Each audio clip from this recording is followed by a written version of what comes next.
sports leader. 95.7 FM and AM 950 WGR Rochester. An Odyssey Sports Station. WROCAM, WBEE HD2, and W239BF Rochester. The sports leader. 95.7 FM and AM 950 WGR Rochester. An Odyssey Sports Station. Welcome into the Sports Bar with Gene Battaglia, where the voice of the Rochester fan is heard. Pull up a stool and join us at 866-4326. This is WGR Rochester, and the Sports Bar with Gene Battaglia is on now. 2 hours of sports talk excellence as we are flying right into this thing. 866-4326. Interesting afternoon here, shall we say, as we've got Bills news that's breaking. We've got Sabres news that is breaking, and depending on which side of the fence you're on, you may not like either of these, or maybe you do. We'll get into this. Good afternoon, Gene Battaglia with you. Tim Schneider, terrible take Timmy on the other side, as always. You can reach us on X, WGR Rochester being our handle. We are on YouTube. As we wave to the cameras, we're on Twitch, and we are ready for you to bring you 2 hours of sports talk goodness here in my hometown of the Flower City. Coming up on the show today, we'll talk to the MVP at the bottom of this hour, Connor Fields. The Nighthawks are back in action coming up on Sunday, taking on Calgary. We will talk about this Bills trade with Michael F. Florio. Does the Sick Podcast with Stevie Johnson. Michael F. Florio from the NFL Network will be joining us in the 2 o'clock hour today. And in between, we've got takes, we've got opinions, and we will take your calls at 866-4326, 866-4326. That's the Good Smoke Barbecue and Pub Wingman line. Award-winning barbecue from Good Smoke Barbecue and Pub, 135 West Commercial Street, East Rochester. GoodsmokeBBQ.com. The Rolling Stones cranked out hits for decades, to the fact where, like, the late 80s, you could say it kind of spilled into the 90s just a little bit, the Steel Wheels tour.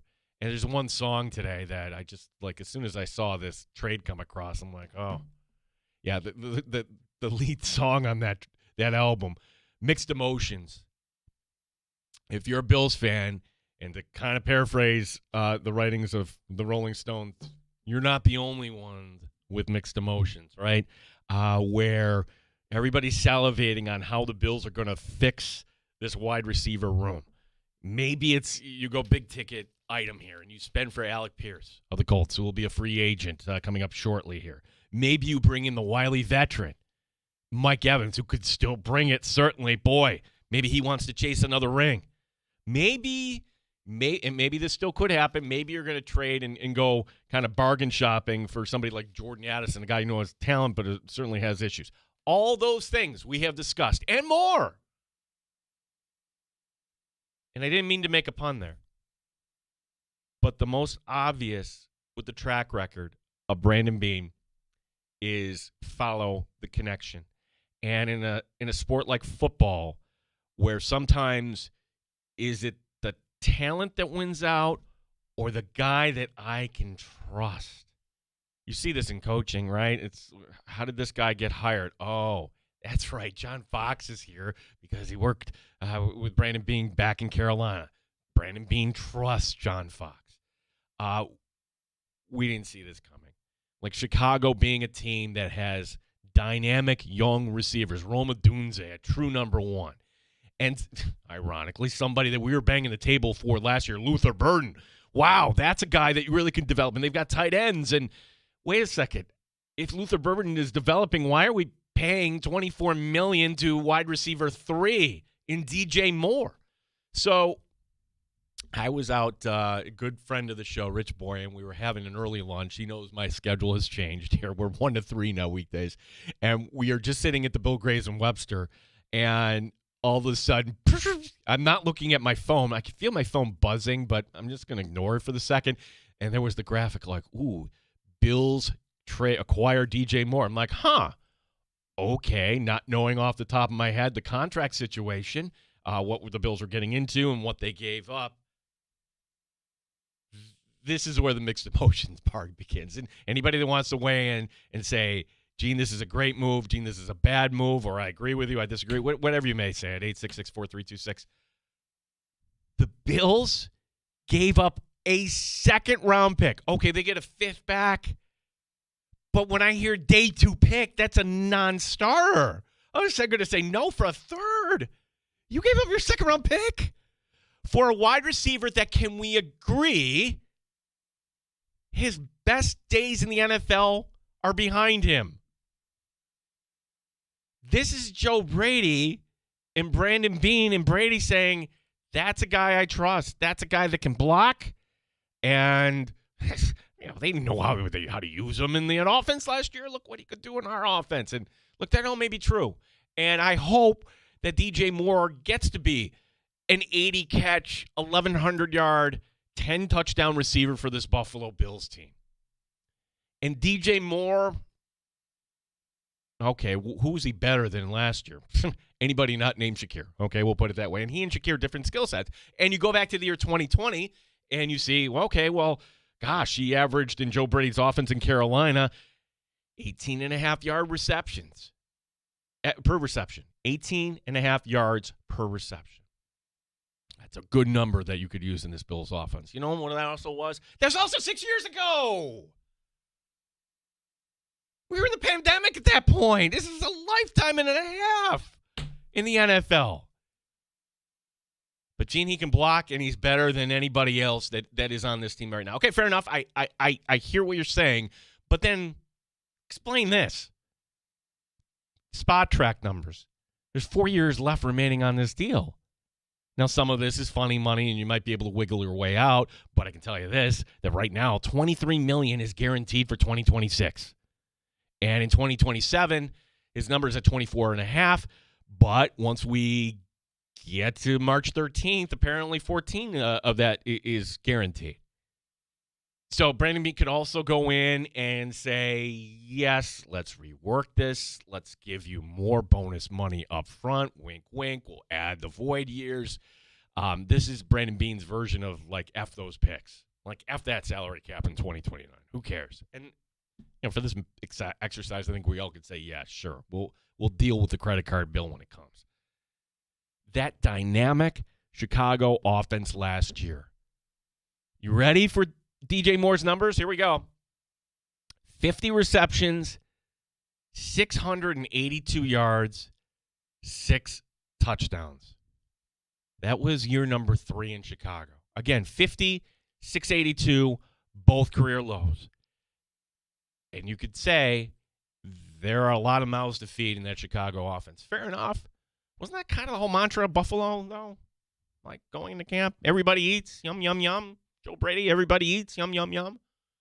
Because if that's the case, you just gave up a second-round pick and massive cap space for somebody that, boy, you're hoping to get more than 50, 682, and 6 touchdowns?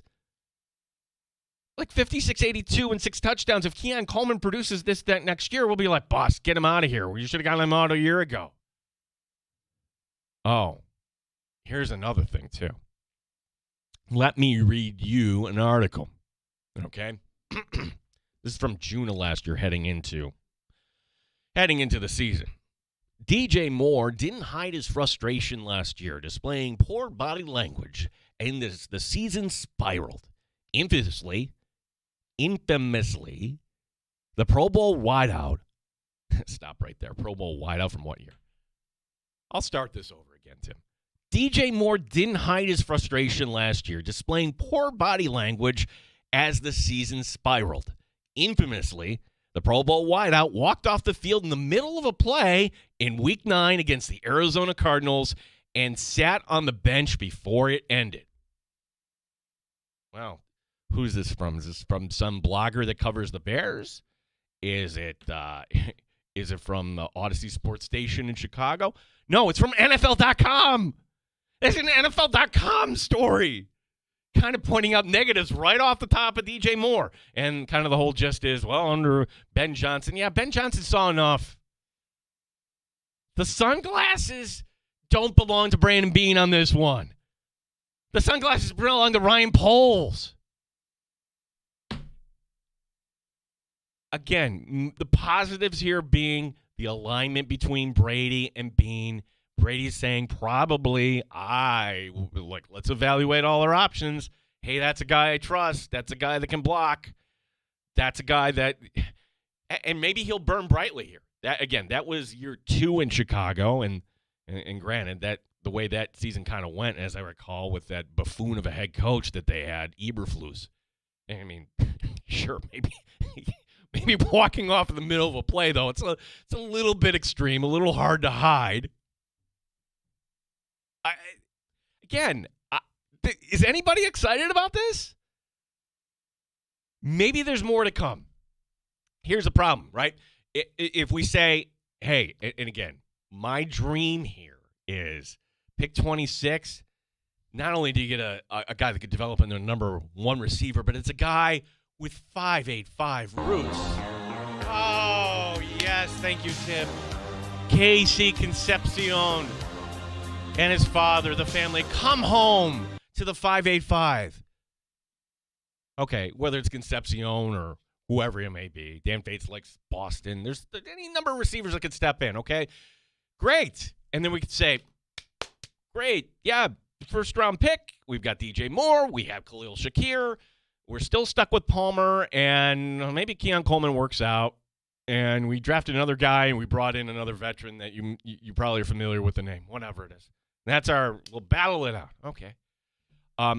Here's the problem. You've got to wait till round 3 to address these other needs on the team? Will Tre'Davious White be back on this team? I don't know. How about safety next to Cole Bishop? Who knows? Linebacker? I don't know. Oh, Tim Graham reporting that Connor McGovern thinks he's gone. What's going to happen when the interior? I don't know. Those are all needs. To give away a second-round pick. I'm sorry. That outweighs everything in my mind. Yes, you got a 5th-round pick, blah, blah, blah, blah. But I'm sorry. A second-round pick can make an impact. There's a greater chance it can make an impact more this year than a 5th-round pick. If it's a 3-round pick swap, if the Bills gave up a 4th and took a 7th. Hell, if the Bills gave up a 4th and took a 7th next year. Yeah, I'm sorry. I wish I could say, yes, everything is fine. Woo-hoo, choo-choo, as Jerry May would say. Jerry White, like you driving that train for the wide receivers. You can tell I'm not excited. 866-4326 here on WGR Rochester. My name is Gene Battaglia. We'll talk some Nighthawk lacrosse. We will also talk to our buddy Michael F. Florio more about this trade in the 2 o'clock hour. As although Michael F. is somebody that covers the Bills along with Stevie Johnson, he covers the NFL at large. He's a fantasy football expert. So if you look through that lens, all right, did the Bears not use him properly? Again, is there value here? And we'll ask all those questions to Michael F. as this kind of story breaking. The other story that is breaking is this, and I'm going to give you a different take on this. So you heard, like, you could be a hockey nut, or I'm just going to kind of just give it for the rest of the audience. Okay, the rest of the audience is this. Hey, you heard the Sabres, they needed a bottom 6 defenseman or somebody better than that, and they traded for a guy that played on Team Canada and won a Stanley Cup with the Blues in 2019, and he's really good. Colton Parayko. You may never heard of him, but okay, that resume, great. Oh, wait a second, hold on. He's got to waive his no-trade clause, but no problem. Well, we also learned in the last half hour that Colton Parayko decided to not waive his no-trade clause. Or grammatically, would it be invoke his no-trade clause? Whatever the case is, he's not coming to Buffalo. And I saw this, a few tweets like this. Well, he's going to become public enemy number 1. Really? No, I think this is, let me use clean language, an SE thing the NHL does. There are plenty of trades in other sports where there are conditional things that agents and teams work with. How did we learn about this before it became final? I don't think this would be Colton Parayko's agent trying to, stiff arm the Sabres here publicly. Is it the Blues really wanting to get that salary off the roster so bad that they're putting this out there? Well, I doubt that, too, because, okay, say it doesn't happen. Well, then you just kind of devalue Colton Parayko because you kind of set the market, and you don't need to go any bigger than – in fact, are you going to get any bigger than a future first round in Merca, whatever his name is, the Sabres first-round pick from last year? Probably not. It's a pretty nice compensation package the Sabres gave in return for that. I can't say this for sure, but the arrows would kind of point to – this came out of the Buffalo front office. And maybe the Buffalo front office, hey, welcome. If we're getting to the trade deadline and nothing's happening, you want your fan base to know, hey, something's happening. If the objective was to put a little pressure on this guy to come to Buffalo and get the fan base just to say, no, come here, we love you. I think it's an SE thing to do. You shouldn't have done that, whoever leaked this out to the media. Because that's his right. We may not like it in Western New York. May say, that's not fair. You don't understand. We don't know the reason. It could be family. It could be, I don't know. I don't barely know the guy's name, Colton Parayko. I can't tell you. But I can tell you that there are other situations like this all the time where we don't learn about this stuff. And so is it embarrassing for the Sabres? A little bit. A little bit. It's a little kind of reminder that still work needs to be done, or maybe not. I mean, Brandon Beane probably makes trades like this, but you got to make sure that there's some sort of communication on the other side that the guy is in, that you're not bringing somebody against their will. Who is the Jets linebacker? Raheem Reddick? Yeah, that was a trade from the Eagles last year where Reddick's like, hey, I want a new contract. And Eagles like, nope. Okay, congratulations, you're a New York Jet. And the Jets are like, hey, come on in, we're looking for, I want a new contract. Wait, no, you're a Jet now. You don't need a new contract. I said that with Philadelphia. It's not apples to apples, but the Jets should have done their due diligence. And for the Sabres, if you know there's a no trade, like, how does this even get out? Again, whose agenda was that to put out? If it's coming within the Sabres organization, somebody needs to pay for their job. I'm sorry. Like, stuff like that cannot get out. That is an embarrassing look for you that this actually happened. You cannot have leaks like that. I'm sorry. And maybe a clue. Maybe it also could be this, too, that, again, somebody in there is just kind of feeling pressure, like, hey, we are doing something because there was a trade yesterday. Wait a second. Tyler Myers? Myers went from Winnipeg to Dallas for a second and a fourth? That was it? Really? Anybody awake in Buffalo? Hey, can we have them? Well, no, actually, you don't understand. We're up to a player that's much better, Colton Parayko. All right, and it was like within an hour or two, all of a sudden the Parayko, originally was reported as a trade, and then somebody on the one of the hockey insiders in Canada, like, oh, well, it's still conditional. We'll get back to you.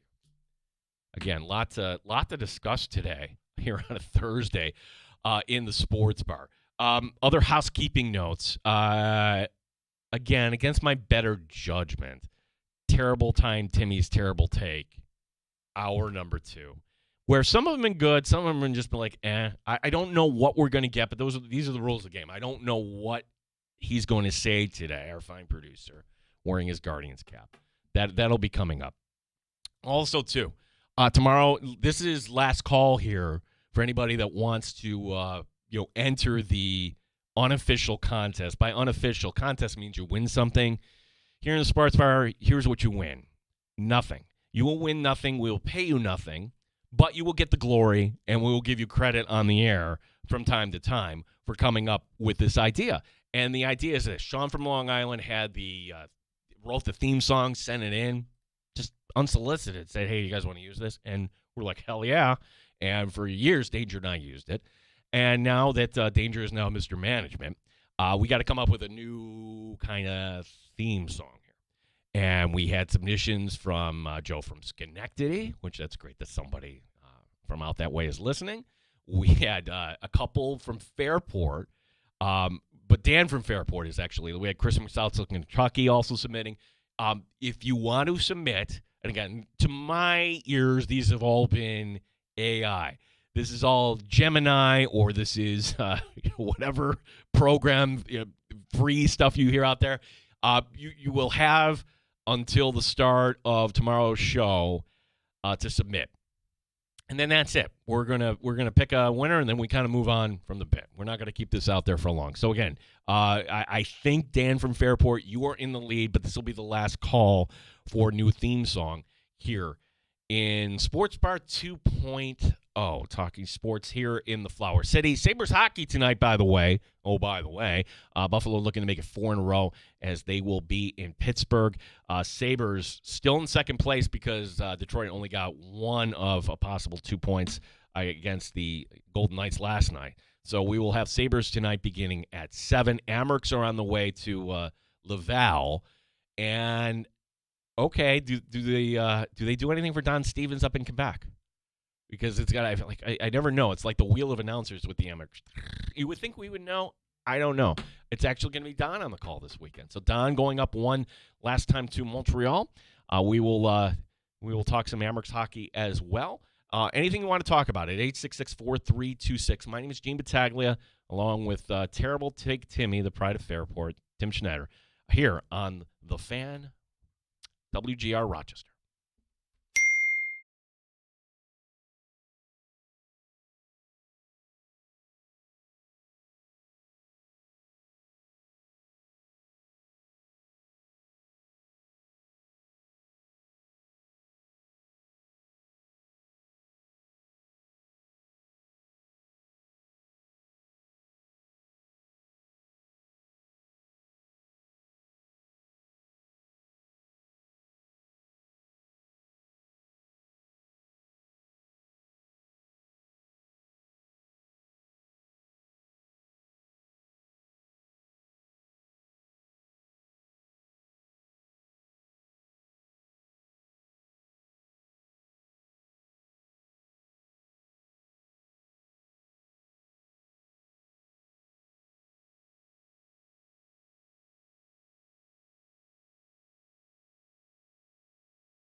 update.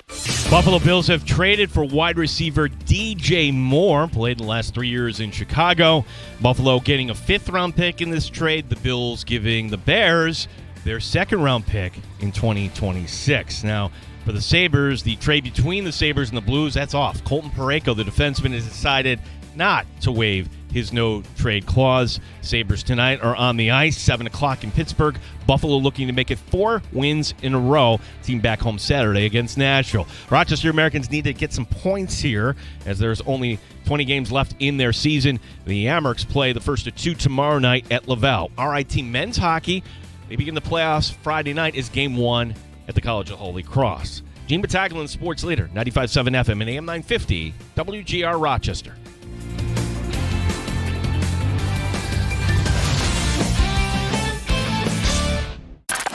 Raising the bar on Rochester Sports Talk. You're in the Sports Bar with Gene Battaglia on the Sports Leader. 95.7 FM and AM 950 WGR Rochester. As back Sunday, love the Sunday afternoon game, and when you go to this, you're going to have to recalibrate because it's Marvel Day. The Knocks are going to be wearing these special Marvel, looks like Spider-Man jerseys there, but the auction will be going up there. As the MVP joining us, not a big deal here, the MVP coming on the Sports Bar every so often, talking once again to Connor Fields. Connor, it's been a few months here. How are you, and how's the season been going so far? Yeah, first off, thanks again for having me out. It's great to be back on.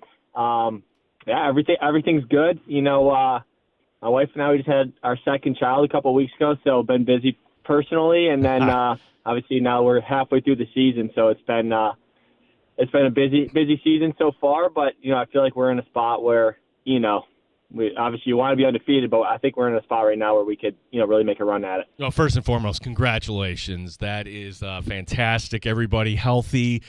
Is this number 1 for you? You're getting sleep. Tell us a little bit about it. This is number 2. So it's our 2nd boy here, and everyone's healthy, thank gosh. So it's been awesome just seeing the 2 of them together, and we're really thankful. This is definitely a 2nd child for sure. He's very laid back and easygoing, so he's making our lives a lot easier with that, so we're thankful. That's it. Connor, we're excited to see where this Nighthawk season goes. It's been a little bit of is it fair to call it kind of a roller coaster this season? Came out that game in San Diego, House of Fire, and then a goalie fight, and then, a play that gets your goalie suspended. Some ups and downs so far. Is that fair to say here so far? Yeah, I definitely say so. Obviously, we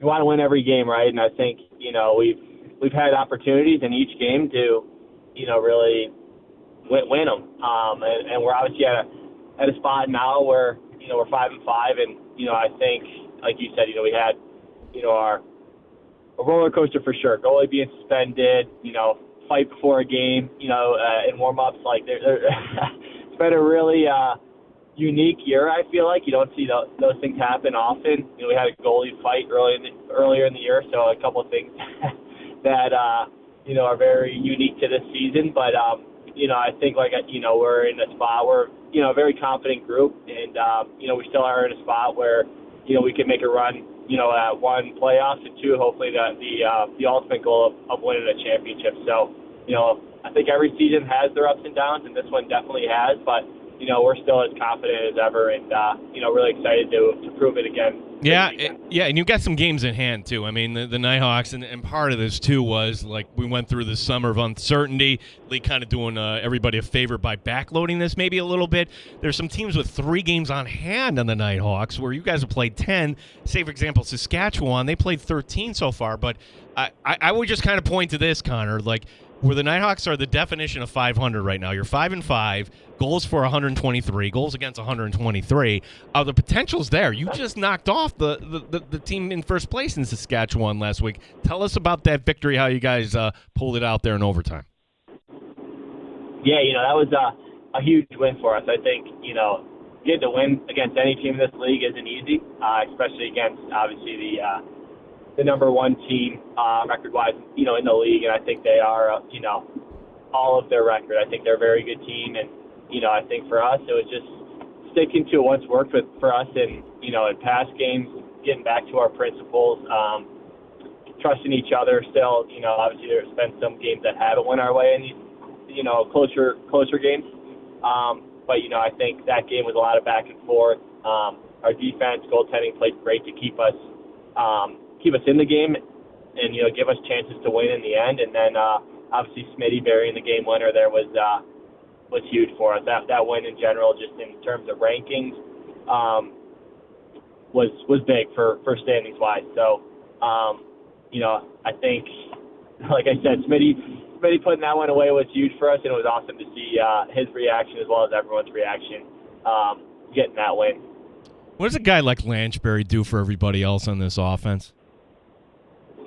He's unbelievable. I mean, I think we're very fortunate to, I'm very fortunate to be able to play with a lot of great players, and Lanchbury is definitely one of them. He's so unselfish, got such good vision. He doesn't necessarily have to beat you,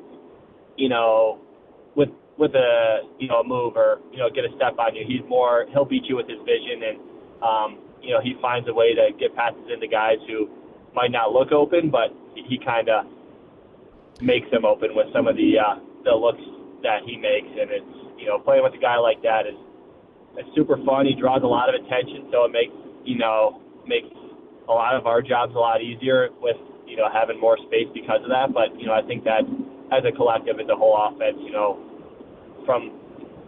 you could list any of the offensive guys. I think they're a threat with and without the ball, and, it's hard to guard that, I feel like. So, you saw like last game, I think Zeddy had 5 goals, and, the next game, maybe Smitty will have 5 goals or whatnot. I think it just could be anyone's day, and, that's what's so fun about playing in this offense. Yeah, you see where this team could be headed. We're talking to Connor Fields. The Nighthawks are back home coming up Sunday against Calgary. What do we know about this Calgary team there, Connor?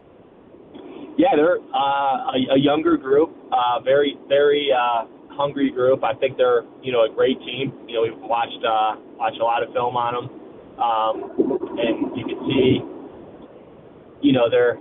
their offense is really good. Their defense and goaltending play great. It's every game in this league is difficult, and this is definitely going to be a difficult one here. So we're going to be leaning on the crowd to give us some energy here and help us get this win. But I think we just got to stick to our game and try to get out early, get a lead early, and just especially at home at a 1:00 game it'll be a lot of fun. So.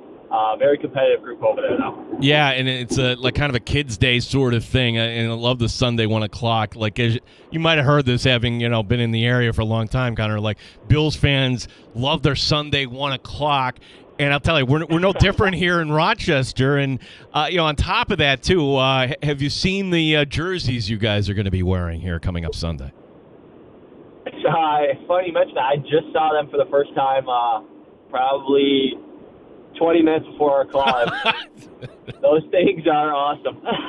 Oh, yeah. Like, pretty cool having this Spider-Man edition. Yeah, like there was a Spider-Man movie actually filmed in Rochester a few years ago. And look, if your kids were a little older, they'd be so into Dad wearing that. I would think so. I know. I'm definitely not that cool yet to them. So, I'll take anything I can get. Maybe a Spider-Man jersey will help my cause. Yeah. Well, Connor, good luck. Coming up Sunday, getting back above the 500 mark is, after this, these home games are going to be few and far between. I think there's only 2 after this Sunday here. Yeah, I know. We love playing at home too, so it's going to be, it's obviously tough being on the road, but we got to make these home games count, and we know Rochester will be there supporting. So we can't wait to be playing in front of everyone on Sunday. Yeah. Awesome stuff, Connor. Appreciate the time as always. Good luck Sunday against Calgary. Thanks for having me. Have a great week. You too. Connor Fields, who is also a new father once again. Not a new father, but a father again. Baby number 2. More reaction coming into the Bills trade. Boy, it's an interesting day if you're a Buffalo sports fan, is it not? DJ Moore is a Buffalo Bill, former Bears receiver, former Carolina receiver, And then Colton Parayko says no. And now one of the insiders is reporting that he's open to trades with other teams. Oh, okay. Feels good. Okay. He has that in his contract. I don't know what his home situation is. I don't know if he's got a wife from California or wants to go up to Canada. I have no idea. And honestly, we just kind of move on. You don't want to be here? Fine. I'm sure that we could go through Buffalo Bills history, and maybe there were some stories that didn't become public. Yeah, I don't want to go to Buffalo. And then, or stories that, I'm sure there's probably a Bills analogy where somebody, you know what, I'd rather not go there. And they got out. I just think that this shouldn't have ever gotten out in the first place. I think that just doesn't do the player any good, and it certainly doesn't do the Sabres no good. Unless somebody from the Sabres, as I theorized, was just trying to save face here. That, hey, we're trying to improve this roster. We don't talk a lot about the NBA, but this just came across. Jason Tatum is going to play Friday against Dallas. This is only 10 months after an Achilles. See, the thing about the Achilles, that's great for Tatum. You have other guys like Derrick Rose. I think it took him, 2 years might be an exaggeration. But if I'm going to draw the analogy here, before I draw the analogy, good for Boston fans.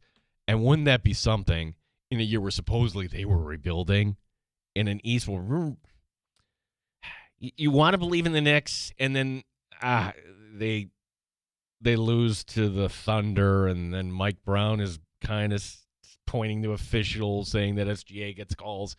I don't know. I'm a Knicks fan, and I just can't tell you they're going to come out of the East. I want to say, hey, Detroit, that would be really good. That would be a lot of fun with Stewart. But I don't know.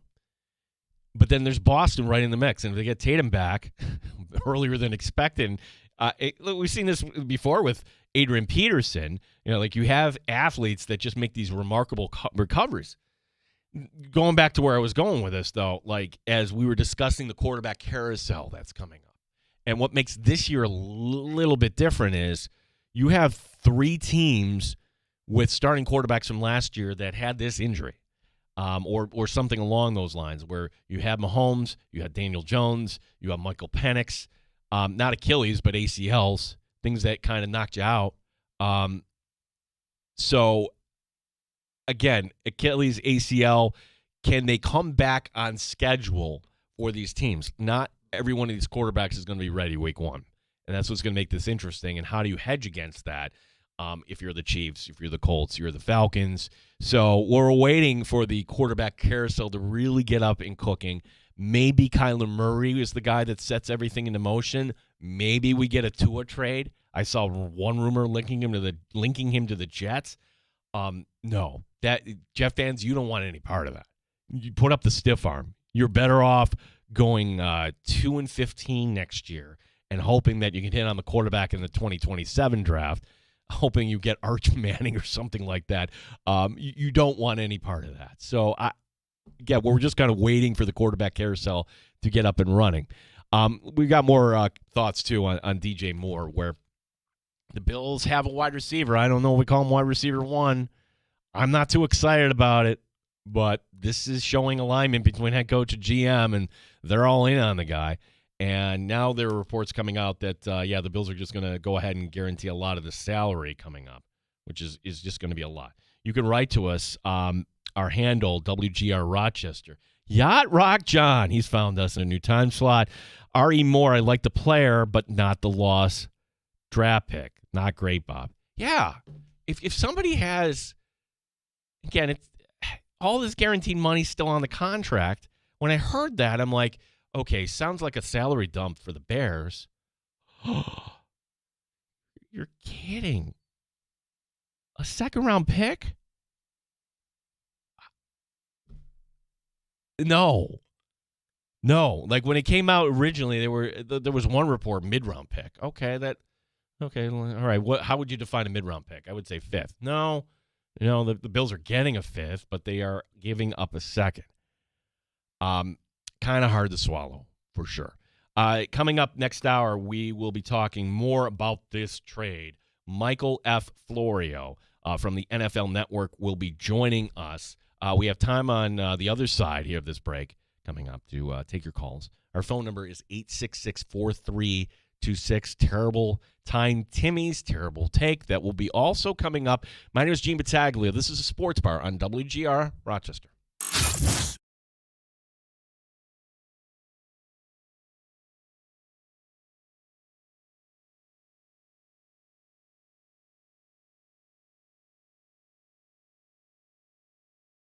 You're excited for warmer weather, but as temperatures rise, make sure that your energy bills do not. Keep those cooling costs low with Window Nation's high-quality, energy-efficient products.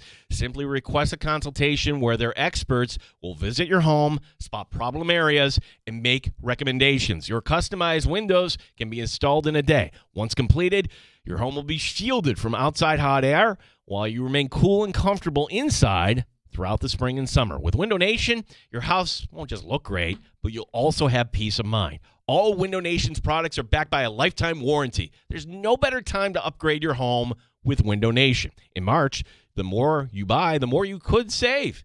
You could save up to 50% off all window styles. And be sure to ask about Window Nation's generous financing options, including $0 down and payments as little as $199 a month. Visit windownation.com for your free consultation today. That's windownation.com.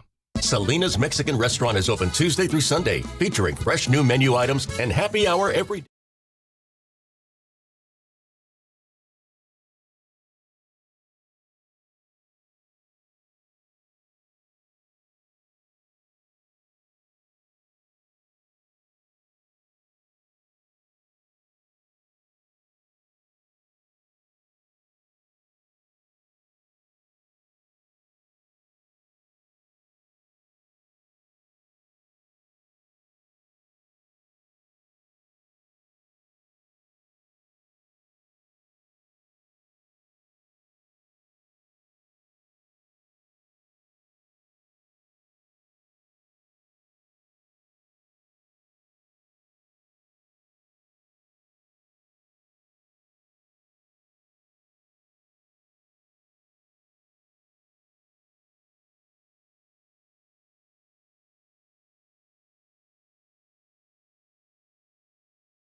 Leader 95.7 FM and AM 950 WGR Rochester.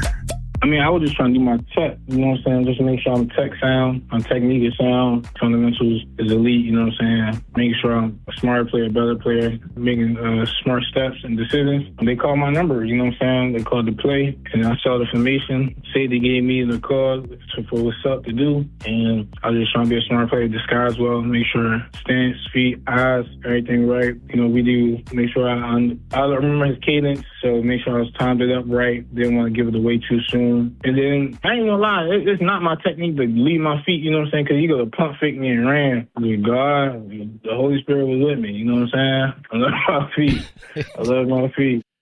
That is Christian Benford, who joined us yesterday here in the sports bar. That was a lot of fun.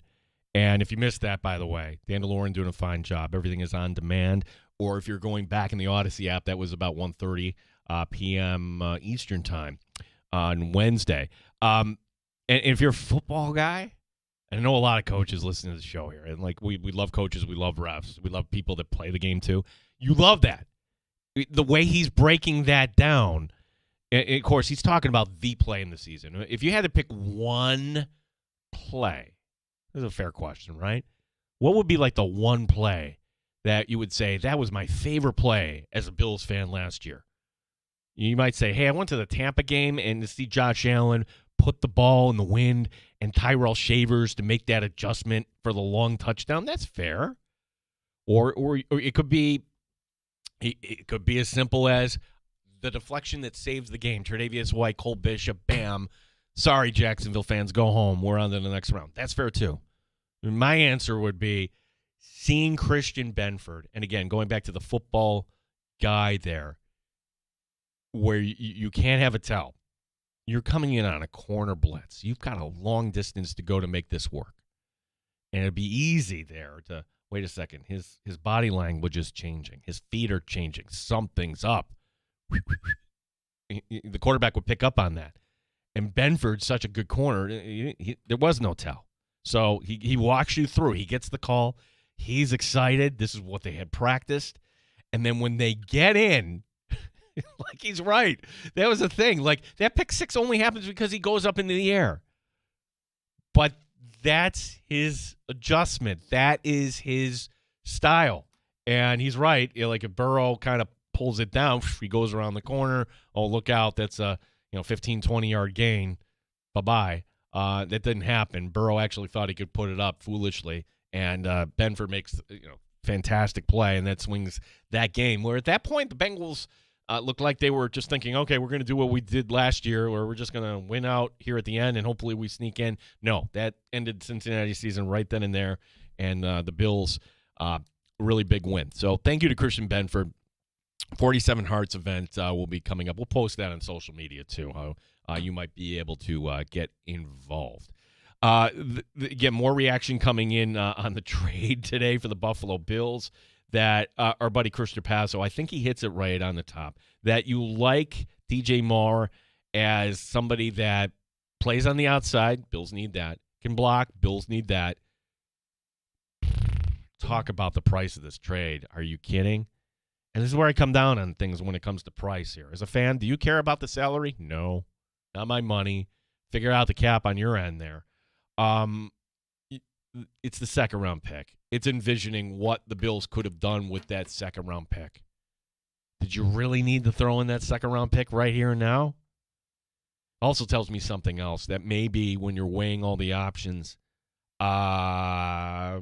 cap-wise, Alec Pierce might have – he's going to get more.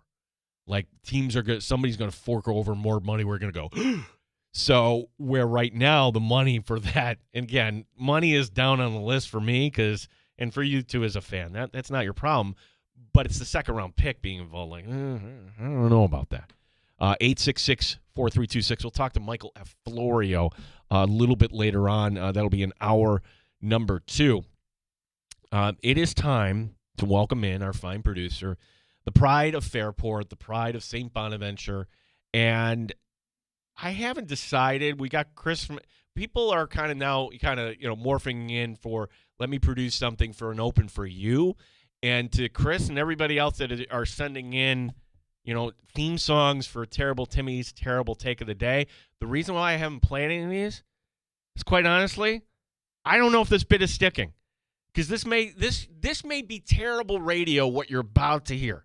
This may be elementary school, or this may be just Beatty sort of thing. So I don't know. Am I offending you, Tim? Not at all. Okay. So, ladies and gentlemen, we welcome in Tim Schneider for his terrible take of the day. Before I get to my terrible take of the day, I would like to talk a little bit about the DJ Moore trade. And draft capital, important. That second-round pick, not necessarily vital, but it's an important selection. The Bills haven't drafted. Okay, time out. I thought this was Terrible Time Timmy's terrible take, not Terrible Time Timmy weighing in, but that's okay. You are allowed to echo what I'm saying. Let's just pretend I called in. I want to talk. That's it. Well, that'd be some sort of bit like, hey, Gene, you're gonna put me on this way. Tim, what do you got, buddy? I think that the Bills haven't really drafted well, and moving that second-round pick for somebody that's already a proven commodity and a position that the Bills certainly need, I don't think it's all that bad. The salary's expensive. The draft asset, I think that you're okay moving it because the Bills haven't particularly drafted well, including in the first round 2 years ago at the same position. Okay. This is a good point you're bringing up. So let's review second-round picks by the Buffalo Bills here recently. Now, before Brandon Beane comes in, and just for the sake of clarity on this, right, that just to clear this up, that year number one of Sean McDermott, he's actually running the draft. Doug Whaley is still there, but it's like, Thanksgiving where you can't fit everybody at the table. Doug Whaley's over at the little kids' table, okay? He's still the GM, but you're not allowed to sit here with the adults here. How emasculating is that? But that first draft, okay, second-round picks. Who were the two Buffalo Bills that the Bills selected with Sean McDermott? One was a massive hit. The other, Deion Dawkins, massive hit out of Temple, second-round pick. He's still your left tackle today. That's an A-plus pick. Next one, I give it a D. Zay Jones, who bounced around a little bit, but no, not what you would want. The Bills did not have a second-round pick in 2018. And now this is where we can judge on – we'll go through this together. And I'll let you weigh in here on this and anybody else. Second-round picks, now that the Bills don't have one, what are they missing out on? Make sure I get my scoreboard out here. And everybody that wants to dispute this, 2019, Cody Ford, hit or miss? That's an easy one. That's a miss. Dispute on that? No. This one's a little tougher. 2020 at pick 54, A.J. Epineza. Bills didn't have a first-round pick that year because of the Diggs trade. And so they had all the time in the world to focus. And I think Epineza was a tweener then, and he's a tweener now. And I think he'll be back in Buffalo because even in a position where you need so much, I'm not sure there's another team. That's the one I'm having trouble on. But considering that the Bills have had a rotational defensive lineman there for 6+ years, I'm going to say that one would work, Tim. Yeah, it was a late second-round pick, similar to the pick that they just gave up today. Next year, 2021, big whiff. Boogie Basham. We hardly knew ye. What a miss. Following year, now this is the odd year where the Bills trade down, not once, but twice. And they don't take a wide receiver. Jeremy White broke this down nicely this morning. It's James Cook. Big-time hit. You should wait later rounds on a running back. Okay, that's one philosophy. Or if there's a James Cook, the Bills made that investment, that's a hit. So right now, Brandon Beane, 2 wins, 2 losses. O'Cyrus Torrance, starter. He's going to get another contract. He has been a starter, Tim, since day one. That, my friend, is a hit, O'Cyrus Torrance. Now, this next one in 2024, there are actually 2 in 2024. The first guy at pick 33. That's a miss. That would be Keon Coleman. Keon Coleman could develop, but time is running out very quickly. to the point where I don't even know if he's going to be on this team.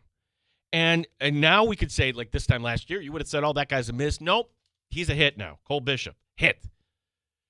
And the last one I'm going to say, this is the only one where I'm going to just put it in the neutral category, where there's some promise, but I can't tell you if that promise is delivered to a second-round pick. T.J. Sanders. And again, T.J. Sanders, I don't know in this new defensive alignment how that's going to all look. Okay, so for Brandon Beane, that is 8 picks that he's made in the second round. 4 hits, 3 misses, and a 1 to be determined. And probably the biggest miss out of him was Boogie Basham. Wow, that we don't talk about that enough. That was just a massive, massive whiff. So to your point that we shouldn't get excited about draft picks, that this is going to be the be-all and end-all, I think that kind of falls in line with the rest of the NFL, right? If you're going to say first 2 rounds, you're batting, for the sake of this argument, just a little bit over 50%. That seems about average. So what you're saying is, like, and I guess maybe if you're getting really cynical and you're going to save on salary for the second-round pick, I think that's cheap labor. Again, you're trying to give us a positive there that you could have drafted, somebody that would have been a bust. But I often think that second-round picks provide great value by and large. There have been some others over the years for the Bills. Robert Woods, fine NFL career. Ronald Darby, same thing. But then there's been some tremendous misses. James Hardy, who's no longer with us on this planet. He was a second-round pick. Roscoe Parrish, anybody remember him? I mean, beginning of the drought era, Josh Reed, not the TV guy in Buffalo, wide receiver Josh Reed, who dropped everything seemingly. So, Reggie Ragland is the name that comes to Reggie mind. Ragland, not a hit. Who was there in camp that day, and he's laying on the ground, and Terry Bagula is just kind of walking right by and steps over him like the guy just blew out his knee, just right then and there. And it's like, wait a second, did that really happen? We've got more takes coming up. We've got time for your calls. If you want to hit us up, what do you think about this DJ Moore trade? Sure, there's some positives, but my gosh, this was not value shopping, okay? 866-4326. My name is Gene Battaglia here on Rochester Sports Leader, WGR Rochester.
AM 950 WGR Rochester, an Odyssey sports station. WGR Rochester Sports Update. Bills make their first move of this offseason, trading for wide receiver DJ Moore, formerly of the Bears. The Bills also getting a fifth-round pick in this deal. The Bills giving Chicago their second-round pick in 2026. Bad news for Sabre fans. The deal between the Sabres and the Blues, that's off. Colton Parayko has decided not to waive his no-trade clause. Sabres tonight taking on Pittsburgh, 7 o'clock for the coverage here on WGR Rochester. Tomorrow night, the Amerks playing the first of two at Laval. Jack Rathbone, he's looking at the positives. We're really excited about the opportunity to go back up there. I think it's one of the cooler environments in the AHL. In terms of our division, you're not really going to get a night off. So no matter who you're playing, we're going to be up against a tough team and a tough test, and be a fun team to do it against. Just in terms of the battles we've had over the course of my last year and a half here, we've had some great battles with them. Gene Battaglia, the sports leader, 95.7 FM and AM 950, WGR Rochester. Welcome into the Sports Bar with Gene Battaglia, where the voice of the Rochester fan is heard. Pull up a stool and join us at 866-4326. This is WGR Rochester, and the Sports Bar with Gene Battaglia is on now. How many points did the Bills give up to the Broncos? 33? You could say, well, it was 4 turnovers. Okay, that's a fair point, but can't be giving up 33 points in a playoff game.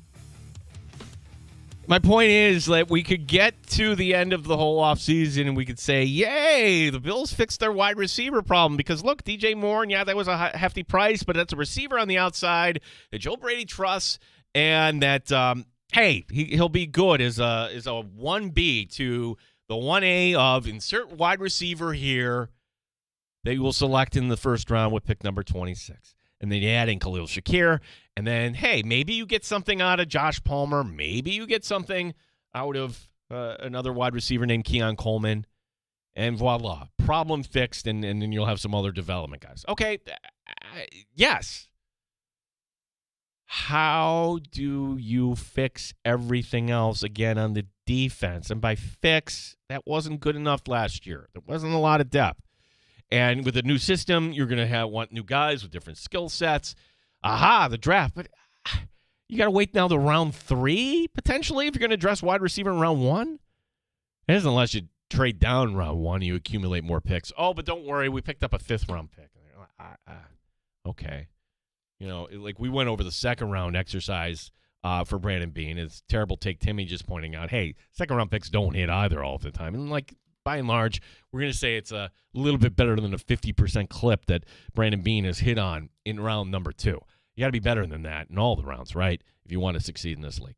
866-4326 is our phone number. The Sabres have been so much fun, right? This is like, I haven't been this excited to actually go to a game. You may be heading out there on Saturday as Nashville will be the opponent. I'm going to go Tuesday. As there was something I could never do in the old time slot, like Danger would get off the air, and I don't know how. Well, he didn't mind missing the first period. No, I don't want to pay for a ticket and then miss part of the game. So I'm going out Tuesday night for the San Jose game, and maybe you're now actually making appointment television, falling into that category with the Sabres, where hey, they're on tonight, taking on the Penguins, and we will have this game for you here on WGR Rochester. This game will also be on 96.5 WCMF. It's a little bit of a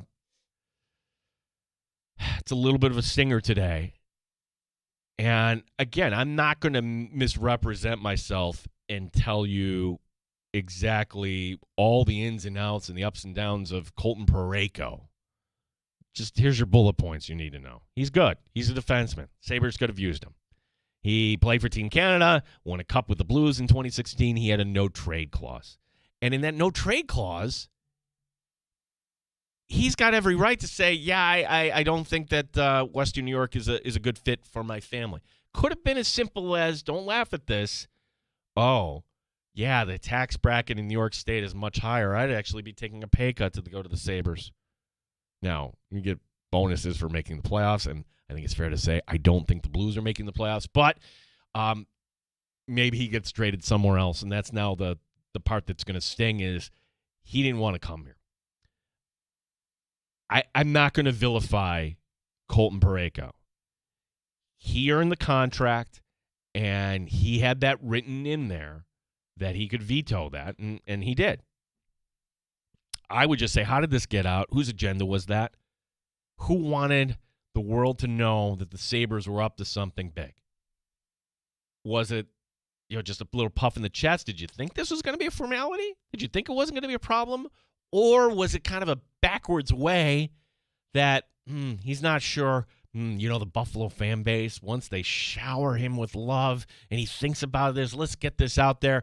Look, if that was the logic, it backfired. It backfired big time. And if it was done to just say, hey, Tyler Myers got dealt, but we're on to something bigger. Let's put this out there now. So we're not taking any criticism. Stop. I hope if that's the case, then somebody should lose their job, honestly. Like, and again, I'm assuming this came from the Sabres end, because why would this come from the Blues end?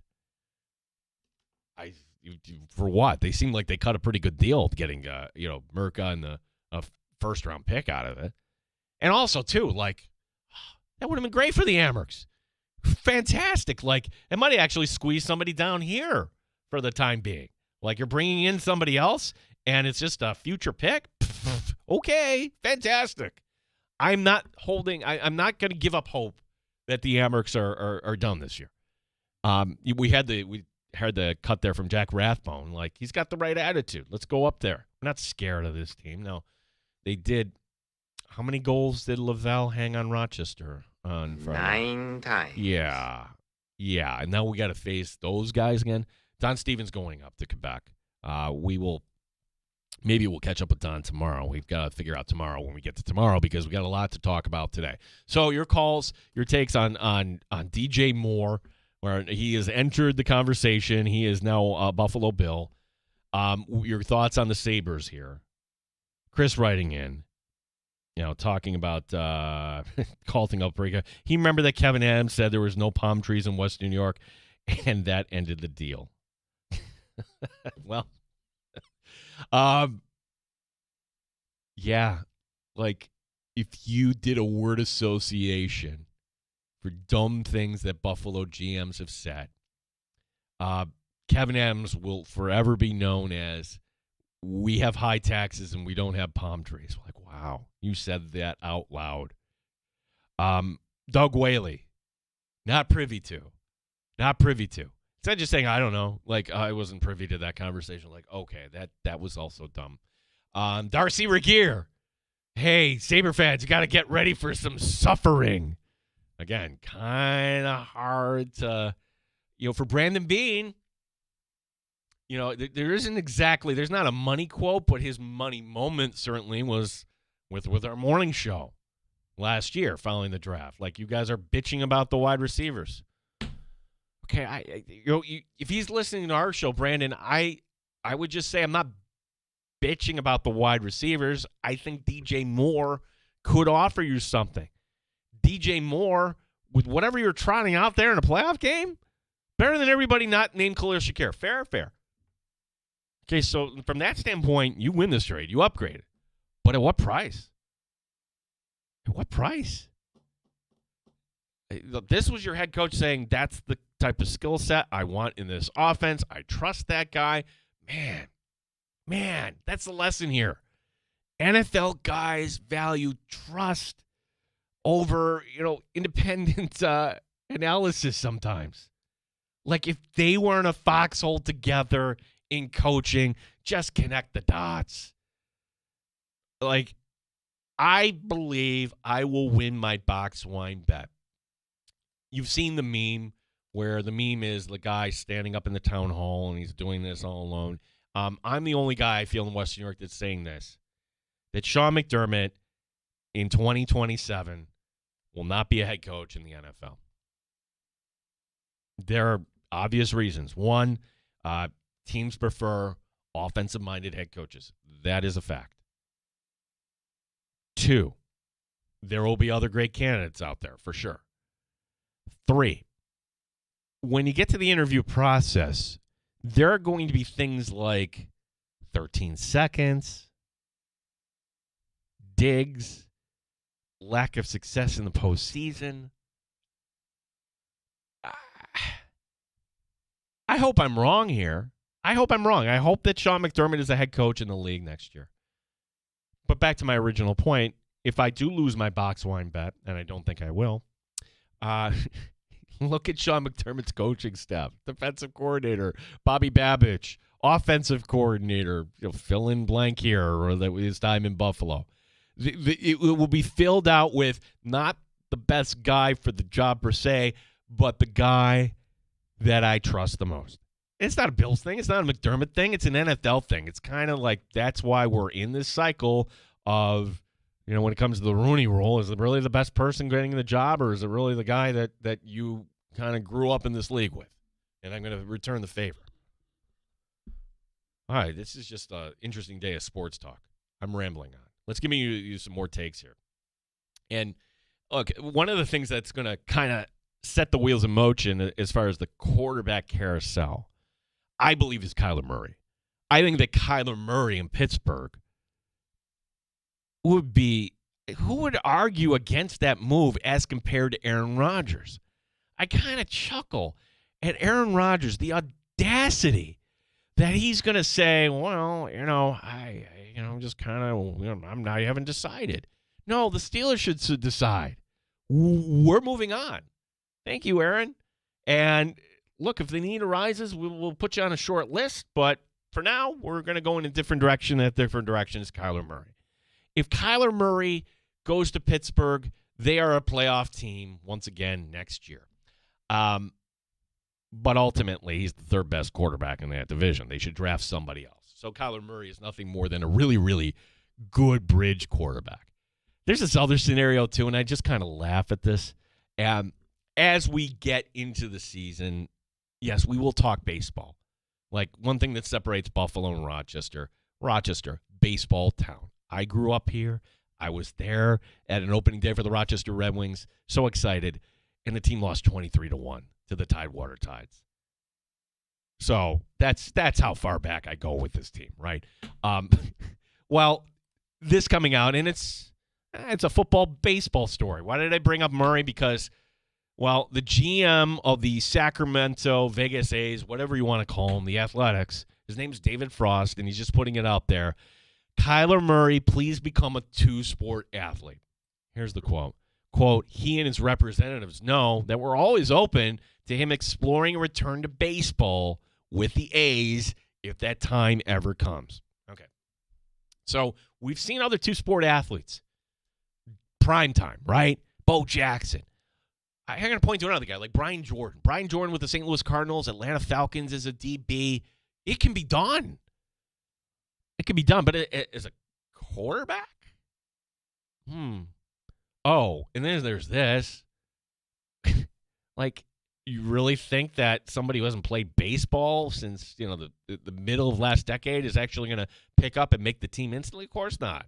Like, is Kyler Murray we're willing to do in the work and go to wherever the AAA team is for the Athletics? Is it still national? I don't even know. But Murray's not going to play in a AAA ballpark near you this spring. And also on top of that, we already know that 2027 appears to be in question due to an expiring CBA. So with those two things in mind, what percentage would you put Kyler Murray playing baseball? Not great, Bob. No, not even not great. 0. That's right, 0. None. Kyler Murray's not playing baseball. The only scenario what I would get this to change my mind. Now, here in this version of the sports bar, you are allowed to change your mind as things change. So, you're moving the goalposts. No, I'm telling you up front, how would you get Kyler Murray to play baseball? He's not going to play for the A's. And I understand the A's are going to be this funky little team playing the AAA ballpark out in Sacramento that's actually smaller than Rochester. No, I'm not jealous. Yes, I am.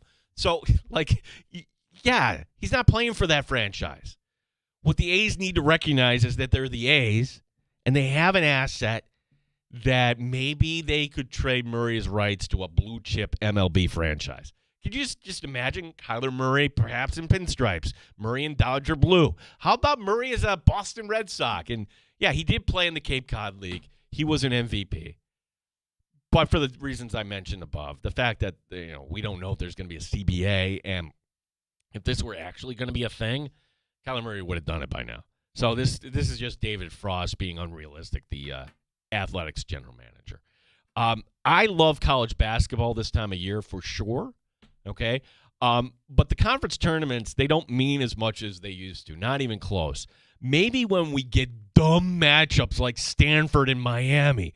That actually happened yesterday, the ACC women's tournament. We had this story, the game in front of practically no one in Duluth, Georgia. And why did Duluth, Georgia have it? Because, well, their travel and tourism board wrote a big fat check. Well, we have that story, and now we have what's going on in the Big 12. You haven't seen this. It's going to be one of those things where we're flipping around. Wait, what is that? Oh, my gosh. They went NBA in-season tournament mode. Yeah, they're going to the LED glass floor.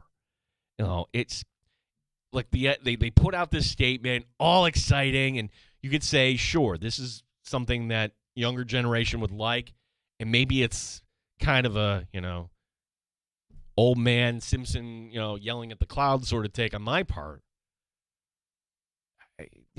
I just want to pay attention to the ball going around. I don't want to see the moving things taking my eye off the ball.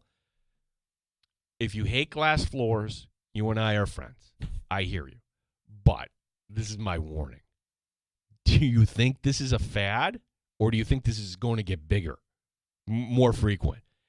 And I'm sorry to kind of inform you it's the latter.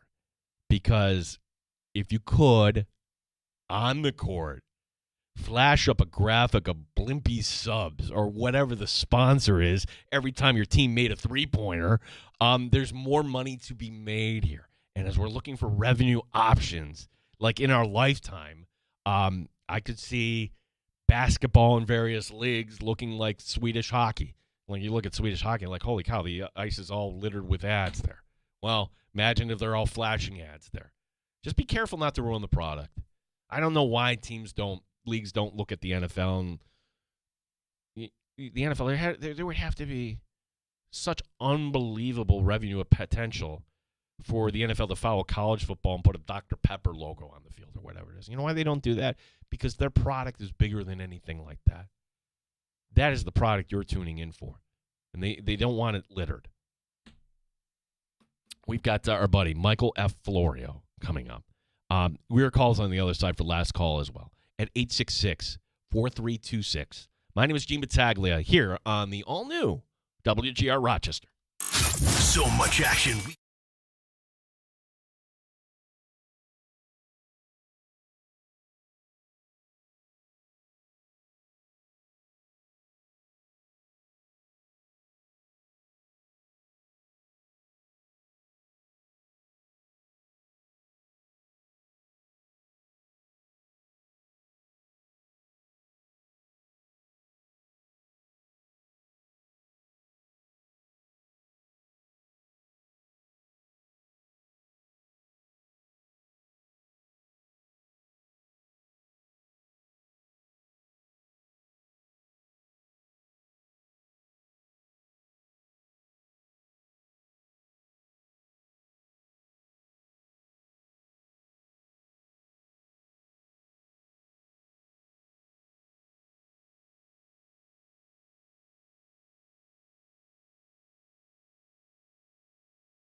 Chester Sports Update.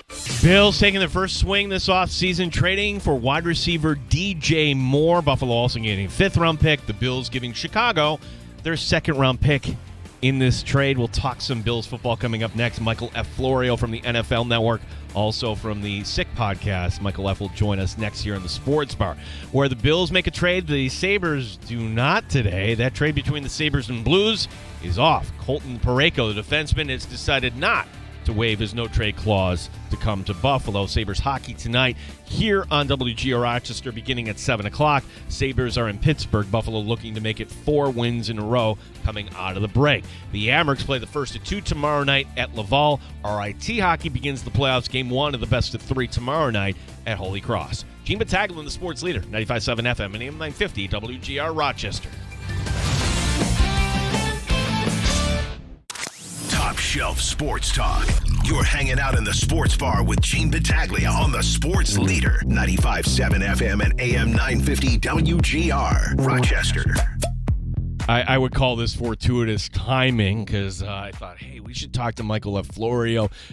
Saw that note about, the Lions kind of maybe handing over the reins of their backfield, entirely to Jamar Gibbs. But we'll get to all the fantasy stuff. But fortuitous timing because Michael F., proud member of Bills Mafia, does the Sick Podcast with Stevie Johnson. And I can't wait to tune in the next episode because I'd love to know what Stevie's takes are on this trade today. Michael, thanks as always for joining us here. And not to lead you one way or another, I will just say the floor is yours. Good afternoon here from Western New York. Michael, what are your thoughts here on the DJ Moore trade? I like the trade. I saw the trade shortly, like a couple seconds after it happened while I was on social media, and I immediately got excited. And then you do the thing where you let social media potentially ruin your fun because everyone is saying the Bills overpaid or maybe they sent too much or they shouldn't have guaranteed the 2028 money, all of that.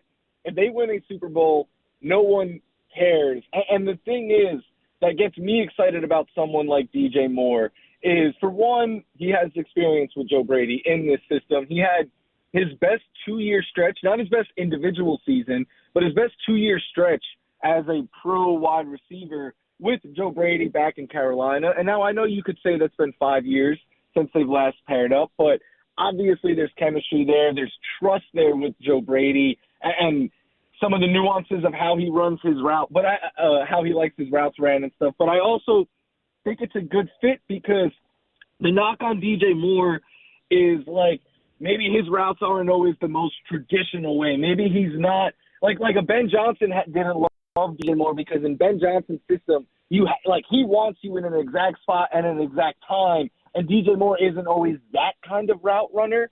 But with a Josh Allen, I don't worry about that because Josh himself has said, I don't care if my receivers are in the exact right spot. As long as they get open and they get to where I need them to be, I could get the ball there, right? So DJ Moore is the best separator now on the Buffalo Bills. He is the best downfield option on the Buffalo Bills. He's extremely hard to tackle after the catch, which we know fits right in with Joe Brady and what the Bills have been doing the last few years.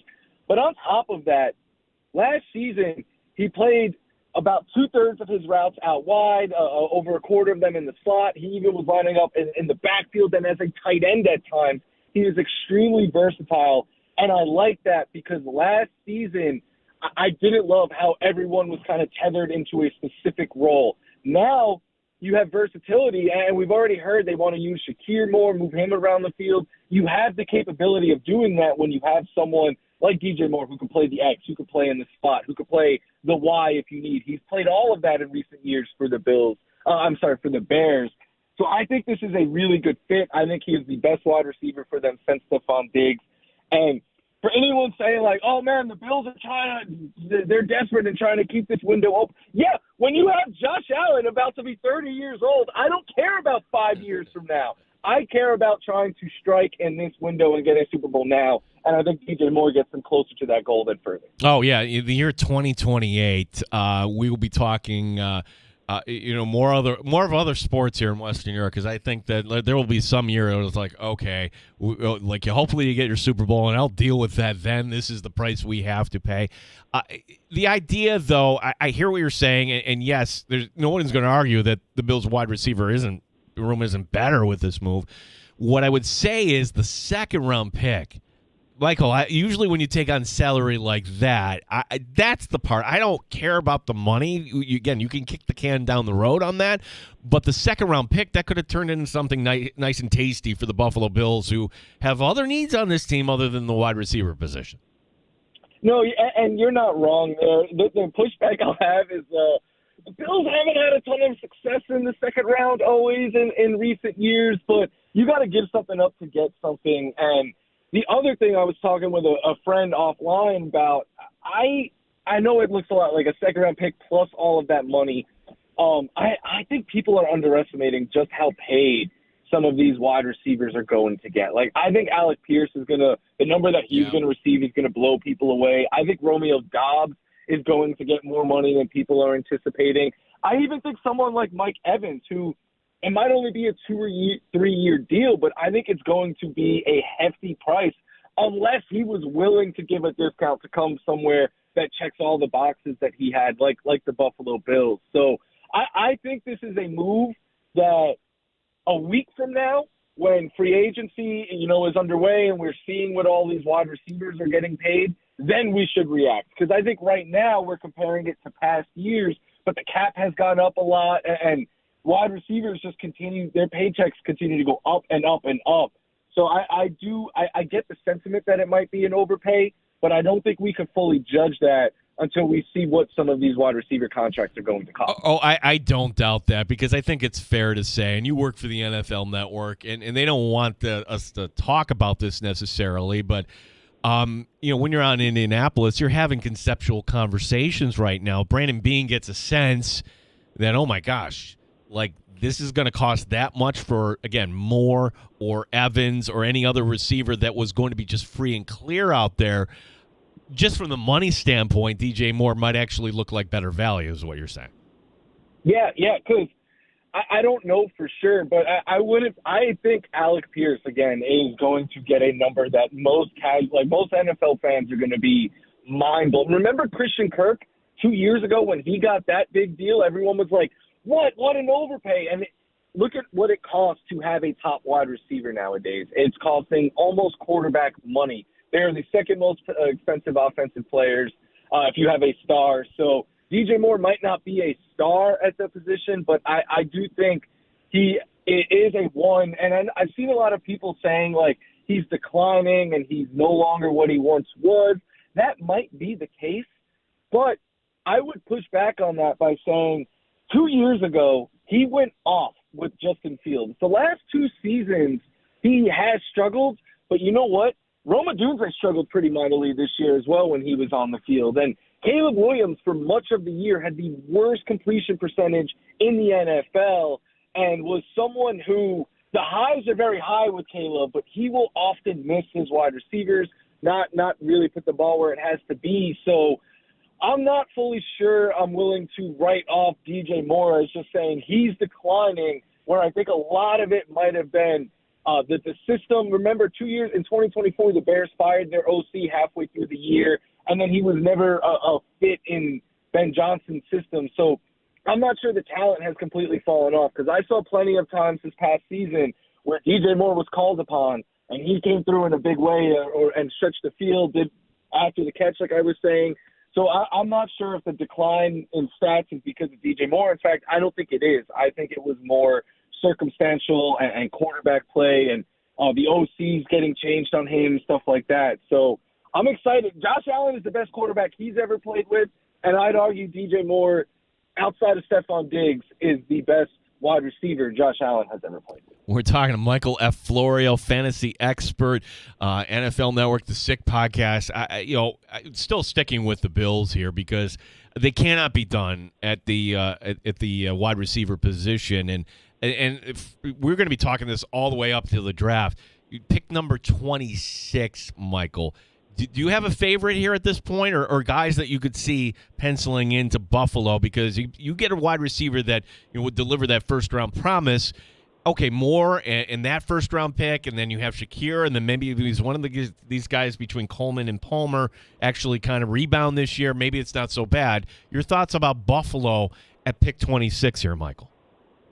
I still like the idea of going after a wide receiver. I know, like, look, Jordan and Tate, like, they're like the cream of the crop. Maybe you don't have a shot at one of those guys, and you don't have to be aggressive trying to move up the board to get them right now. Lemon is someone that I have continuously seen tied to them potentially. But I think what this does is it kind of gives them a little bit of flexibility heading into the draft, because I agree, I don't think you should be done at wide receiver just because you have DJ Moore now. But if there's not a receiver there that they're in love with, they don't have to force the position anymore, right? Like, if you don't get a DJ Moore, if your move next week, I should say, was signing more of a safe option like a Jawan Jennings or something like that, you probably feel a little bit more pressed to get some young upside talent there. But with a DJ Moore, especially with the fact that with them guaranteeing that some of that 2028 money, you're saying he is our new wide receiver for the next 3 years, that it gives you the flexibility that if there's not a receiver there that you love, you don't have to force it. You could say, all right, this is a very deep wide receiver class. We'll get someone in round, well, not round 2, but, maybe later in the draft or something like that. The thing about the Bills is, for the last 8-9 years, we kind of knew what their type of player was on defense, right? Like, we knew the type of guys that would fit McDermott's scheme and more importantly, would fit the culture that McDermott had built there. Now with the new, obviously, head coach, but more importantly, with Jim Leonard being in charge of the defense, changing the base of it and everything, I think the Bills are going to make a ton of changes on defense, but I don't necessarily know exactly what they're going to look like, which has me excited for the first time in a while about this defense, because we'd always get kind of similar moves, and then you come into the season being like it's more of a sum of their parts than any individual key piece. So I am really excited to see how they rebuild this defense, and I think having DJ Moore gives them the flexibility that if there's someone on the defensive side of the ball that they really like that falls to them at 26, they don't need to be like, well, we need to pass up on him because we're desperate for a wide receiver now. Yeah, Michael F. Florio joining us here as there's just going to be this avalanche of news regarding the NFL beginning Monday. Actually, we got these stories coming in about teams moving on. What's your take on Stephon Diggs? I'm not surprised the Patriots move on for him, and he's got this legal issue. His next hearing will be his appearance will be on April the 1st. But your thoughts on Diggs? Where would be a good destination for him at this point? It's not going to be Buffalo, obviously. Yeah, it will not be Buffalo. I think Diggs is kind of going to have to wait. Like, I think Alec Pierce is obviously, I think, the crown jewel in this draft class. But I wouldn't be surprised if, like, a Mike Evans, a Jawan Jennings, Romeo Doubs, like, if those guys get signed before Diggs because of all the off-the-field stuff that Diggs is dealing with. And, look, this is the third team to move on from Stephon Diggs in the last 3 years. And it's not because of his on-the-field play. So to me, that tells you a lot about what might be happening behind the scenes. And I will say, I didn't get to speak with him one-on-one, but I was at his podium a lot during Super Bowl week, media week, when he was talking. And he is uber competitive. He clearly views himself as a leader, as someone who could take young players under their wing.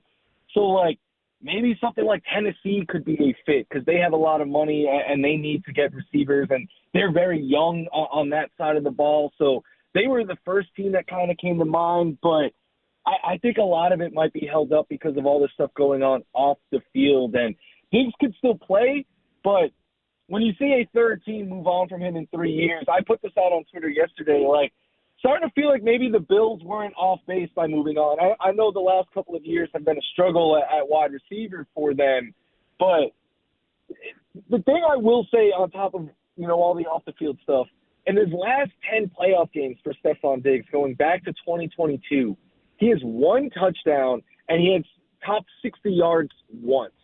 So I think him disappearing in big games is something that frustrated me as a Bills fan, and I think it has become 10 games is not a small sample size in the NFL anymore. So that's starting to become a trend, and as he gets older, it's something I like. If I'm a contender, I think that's something you have to factor in. So I think maybe a team up and coming like the Titans, who actually very much so remind me of where the Patriots were a year ago, a very good young quarterback with not a lot around him in his rookie year, but you have your picks, you have the most cap, you could turn it around quickly. Maybe that's what Diggs is nowadays. He just goes to these teams that are up and coming, and he helps them kind of get over the hump. Yeah, that's all. And as you're saying, the Diggs playoffs, how many people right now listening have that image of him turning around and Allen in the Chiefs playoff loss, like, oh, just 1 inch. Yeah, you should have come down with that ball, Stephon. Yep. Yeah, on the right side. That's the one play that'll always stick out on my mind. We were talking to Michael F. Florio, NFL Network fantasy football expert, Bills Mafia member, Sick Podcast. I would also say that this time of year, very exciting for fans. And for anybody that wants to scoff at the QB carousel, I would just kind of point this out, that maybe if you were scoffing last year, you might have been surprised to say, hey, one of these guys that's going to move is actually going to win a Super Bowl. Nobody was saying that about Sam Darnold. So it's interesting. What's the first domino to fall in your opinion? Do we have to wait until Wednesday itself to find out, all right, this is the team where Kyler Murray, say, for instance, is going to go to?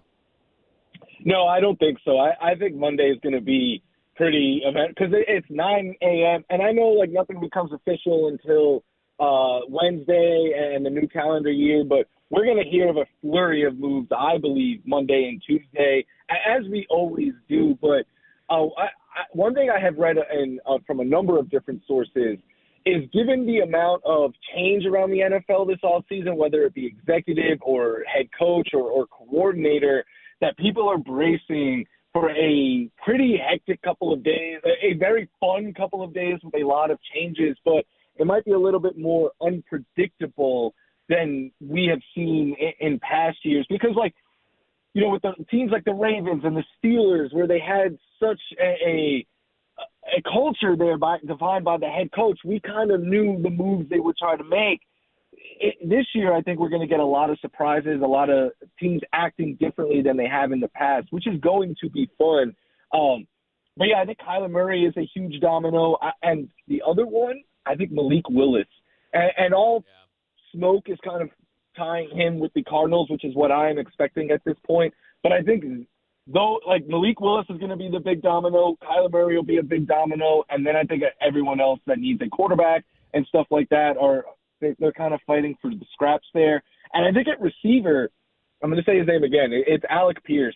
I think he is going to really set the market. Mike Evans as well, but I think Alec Pierce is going to be the one that gets the biggest bag and really is the one that defines the market for what receivers this next season. Michael F. Florio bringing it here. I've got to ask y'all at least one fantasy question, because we did have a trade, and you could say on the surface, oh, what does that mean? It's another veteran that Houston's bringing in David Montgomery. But then you realize, wait a second.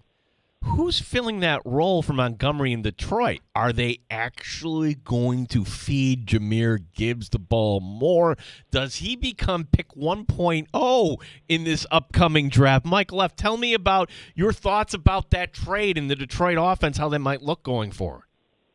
Yeah, I think with Detroit, we already have seen them hand the reins over to Jahmyr Gibbs. Like, in the second half of the season, David Montgomery was averaging single-digit touches per game and was someone that I often was writing about as a sit in my start and sit-em column, because the volume just wasn't there. And it's not a knock on David Montgomery, but if you watch Jahmyr Gibbs, you're like, yeah, why would they not want to put the ball in this guy's hands as much as possible?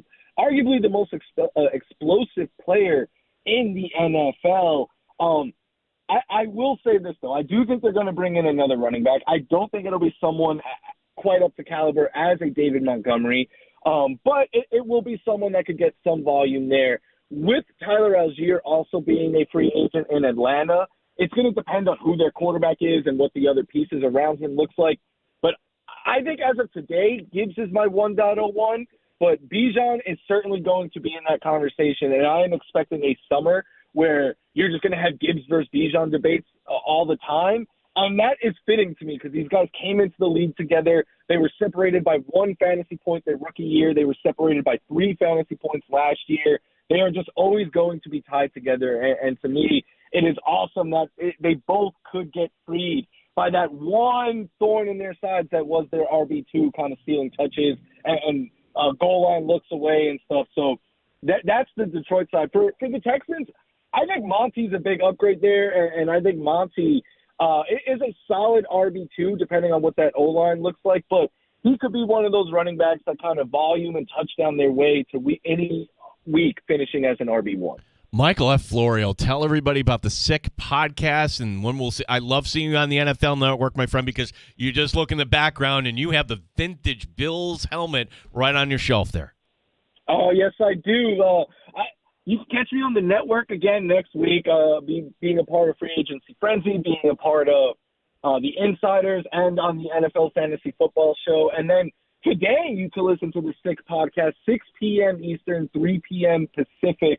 I was all set to do top free agency, like targets and stuff, but no, we're going all DJ Moore today, maybe a little bit free agency. So me and Stevie will be, because I'm a little bit higher on DJ Moore than Stevie is. So us two are going to hash that out today. So if you want his thoughts on DJ Moore, or you want my thoughts on him further than what you've heard today, 6 p.m. Eastern, live on my Twitter at Michael F. Florio. Yeah, that's definitely I'll be driving around tonight. I will check that out. Michael, appreciate the time. Can't wait to hear you and Stevie break it down. We'll talk to you soon. Appreciate it. Go Bills. There we go. Go Mets. Michael F. Let's go Mets. Yeah, there we go. Yes. Michael F. Florio, LGM. Not too soon to start. Let's see, we're aligned in that regard. Last call coming up. Let's get your calls in at 866-4326 here on WGR Rochester.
local sports talk in the Flower City. The Sports Bar with Gene Battaglia on the Sports Leader. 95.7 FM and AM 950 WGR, Rochester. Good point brought up here by Carl Jones. Welcome back in here to the Sports Bar. Gene Battaglia with you. One last segment. You can join us. Hop in. Last call, 866-4326. By the way, if you want to enter our unofficial contest for new show theme song, you got to get that over to us tonight. This is your deadline. We will declare the winner tomorrow here on the show. Again, AI, some of you are having a real lot of fun with this. So, again, we'll have that tomorrow here on the show. Carl Jones pointing out that, for everybody, I let off the show saying this. It's the Rolling Stones song from the late 80s, early 90s, Mixed Emotions. Getting mixed emotions about this, mixed thoughts. Like, DJ Moore is better than most of the guys. I would say all than one that the Bills had last year. But the compensation for a second-round pick? Factor in the money? But again, it's the second-round pick that I have the biggest problem with. Carl Jones pointing out that DJ Moore had 6 receptions of 20 or more air yards last season. No one on the Bills had more than 3. 2 ways of looking at that. One, okay, that brings a different skill set. But also, 2, and we're never going to know this, was that Sean McDermott just saying, hey, we're not turning the ball over, we're not airing it out, we're going to throw these bubble screens, we're going to do whatever. Like Sean McDermott's going to get a lot of blame if the Bills start throwing the ball downfield, and we're going to say, see, was McDermott telling Brady not to do it? But you're hoping that you get that deep passing element back to the Bills' offense. So that's certainly a point. The other point, too, is, and Warren Sharp and others have pointed this out, most expensive wide receiver rooms in 2026, number 1 on the list, Cincinnati. I mean, you've got Higgins and Chase. Yeah, that's a lot of money at 63. Number 2 on the list, congratulations to the Buffalo Bills at $59.4 million with a DJ Moore trade today. Now, as soon as the Bills let go of Curtis Samuel, they will drop on that list. And they'll drop even more on that list after Alec Pierce. I think, talking with Michael F. Florio, I think that's the key right there, is that Brandon Beane already knows Alec Pierce is going to cost this much. Mike Evans is going to cost this much. I'm saying, too, this should not deter the Buffalo Bills from trading for a receiver in this draft. Right now, get another one.